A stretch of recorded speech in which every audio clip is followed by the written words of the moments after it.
This game features breathtaking locales, in-depth combat, literal skill trees, and a blight sickness that's eroding the world. These are 20 things I wish I knew in what I feel is best compared to a welcome blend of Princess Mononoke meets Nier Automata. I'm Rin, and this is Beast of Reincarnation. Difficulty spikes can be pretty significant.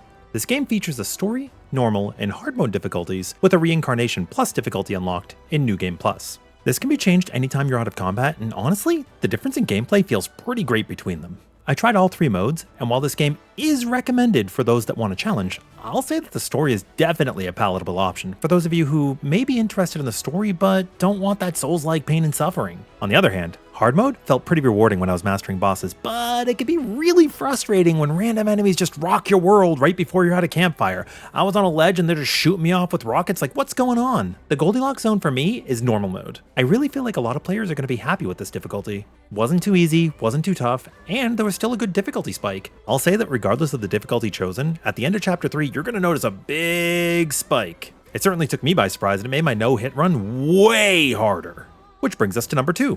There's no meaningful penalty on death. Yeah, you go back to your last checkpoint, but honestly, you're not going to lose the amber, which is your currency for leveling your gear, you don't lose the skill points, and you don't lose experience. This game really respects your time, and though you may fall time and time again, I felt personally incentivized to continue to try to overcome the challenges that were presented to me without the frustration of wanting to pick up my souls or losing them on a boss fight. There was no BS. It's a typical action RPG. You're going to learn skills, you're going to level, combat's going to become more advanced the more you play, so get out there and don't be afraid of dying. Which brings us to number 3. Spirit stones are basically your accessories. They're going to provide some tertiary bonuses, like maybe they give a stat increase, or maybe they replenish stamina on certain conditions. One of my favorites was the homing stone because it allowed projectiles to home in on enemies, and since I'm playing on controller, I may not be the most accurate, but slap a couple of levels of this baby on, and you're going to be breezing through. Fighting with just your sword can be pretty difficult, especially on flying enemies. So number 4, projectiles are your friends. As you go through the game, you're going to find different types of ammunition for both your crossbow and your bow. These are invaluable, and while they'll be consumable and limited at first, you will find manuals that allow you to refill their stock every time you rest at a campfire. At first, projectiles might not seem that strong, but by the later half of the game, these things get crazy. I mean, just look at what we did to Ursa. He never stood a chance, and what you're seeing is a combination of those homing stones I told you about, as well as skills you can learn that splinter off and bounce. Speaking of skills, skill points are shared.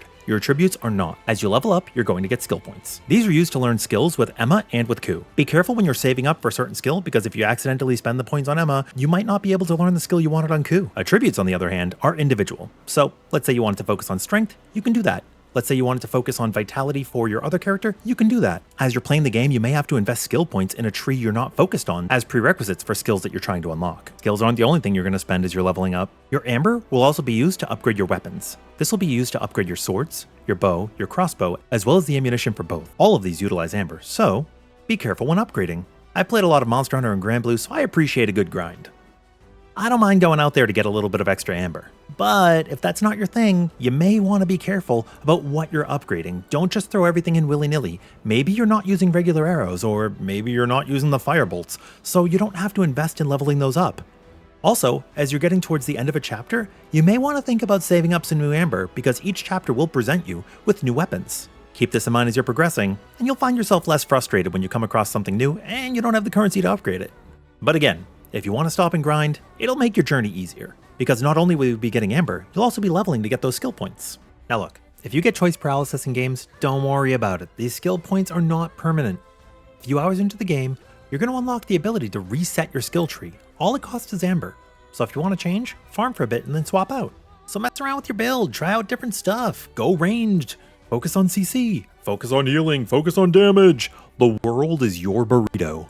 While I didn't really find the need to change my skill trees, there were some options there that I thought were pretty cool. I'll be trying them in New Game Plus. Big shoutouts to the aerial attack HELM Splitter, and Iaido, which is basically HELM Splitter from Monster Hunter, and basically Midari Setsugeka from Final Fantasy XIV. I like to make a lot of references because they're relatable, you know? Other notables are Taunt from Ku to get those bad guys off your back. And then the projectiles that splinter off. Those are sick. Speaking of HELM Splitter, that move is OP early game. And I can't stress that enough. It does massive damage when you unlock it.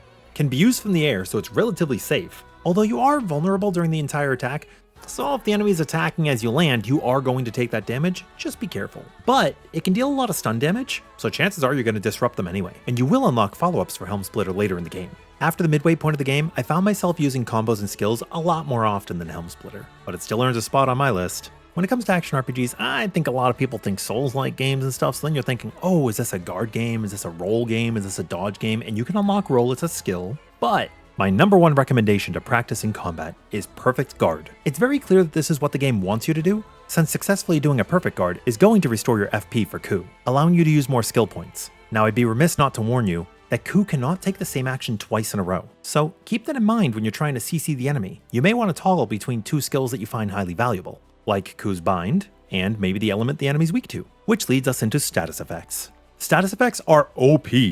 Whenever an enemy is inflicted with a status, they're going to be interrupted. So you build up that burn gauge, stunned. You build up the bind gauge, locked down. Build up those meters and turn those badass beasts into little bitty baby training dummies. So now you know how to guard, and you know how to stop the enemy in its tracks with status effects. But some attacks are unguardable. These will have to be dodged. They're denoted by red lines. If you time it properly, you're rewarded with a big payoff, so it's definitely worth getting good at. When you hold jump, Emma's going to extend her hair. This is a super sick and unique way to move around. Honestly, that's one of the many things that makes this game stand out for me. I call this tree jumping, and Emma can basically tree jump for safety and for damage, since she can activate a Helm Splitter or Petal Dance, or just get out of the way. Also, after you've hopped up, if you want to use your projectiles, it's going to go into slow motion, which is super cool too. You get a lot of good pot shots in. I've shown a lot of air combat here, but how is it? Honestly, I was really let down at the beginning of the game. I thought air combat was going to suck, and it does, until you unlock a few skills. Then it feels pretty cool.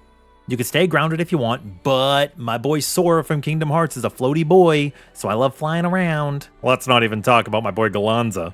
That guy's the king of the sky, and insect glaives and monster hunter like being in the air too. But we're here to talk about Beast of Reincarnation, and Emma's aerial combat does get some merit.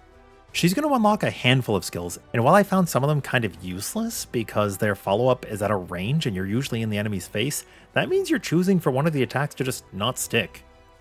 It's one of my few critiques about the game, but there are some really good options too. Let me know if you find the same experience, or maybe you enjoy the other abilities. Did you know you can command Coup from a distance?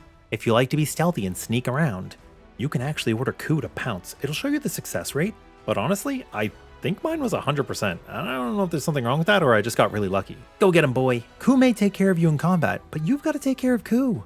Make sure when you head back to the cleanser that you're taking a good shower. Not only does it make you look better in cutscenes, but we want to take care of our good boy. Did you also know you could pet him? Oh my god, who's your good boy? Who's your good boy? He's our special boy, so we have to love him tenderly.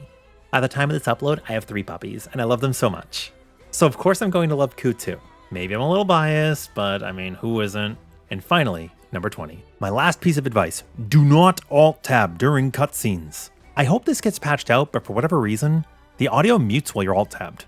When I first launched the game on the start screen, it's fine if I'm alt-tabbing, but if I alt-tab when I'm in the game, it just mutes the audio. Usually it pauses, but it doesn't always pause. And I had one moment where I alt-tabbed by accident and I missed part of a cutscene. I was like, oh crap.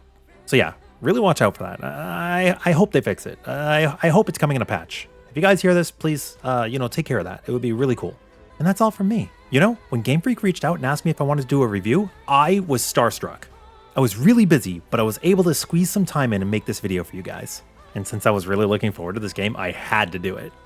So a huge shout out to Game Freak, and thank you so much for giving me a review copy of the game.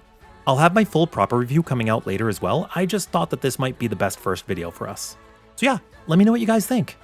I think I clocked 29 hours of clear time, and I wiped to the bosses a few times, and I take my time exploring, so you're looking at around a 25-35 hour clear time for the game. If you guys have any other tips, let me know.